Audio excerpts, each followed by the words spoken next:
আছে শিশুর পিতা, সব শিশুরই অন্তরে। বাচ্চাটা আমার সাথে ট্রেনে উঠেছে, ও যত নিশ্চিন্তে ঘুমাচ্ছে আমার মনে হয় 5 স্টারে ওকে এত ঘুমাতে পারবে না। এখন প্রশ্ন হলো, যেটা যেটা কবি বলেছেন, এই পৃথিবীকে এই শিশুর বাসযোগ্য করে যাব, নবজাতকের কাছে আমাদের যে অঙ্গীকার।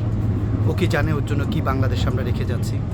ও কি জানে উন্নয়নের নাম করে মেট্রো রেলে যে 1000 কোটি টাকা লোন? ও কি জানে পদ্মা সেতুর নামে যে ভারতকে সুবিধা দিতে গিয়ে আমরা আরেক গোলামির জিঞ্জির কান্ধায় পড়েছি? আমার সবচেয়ে দুশ্চিন্তা হয় এই বাচ্চাগুলোকে নিয়ে। কি বাংলাদেশ আমরা ওদের জন্য রেখে যাচ্ছি? না বঙ্গবন্ধুর স্বপ্ন, না শহীদ জিয়ার স্বপ্ন।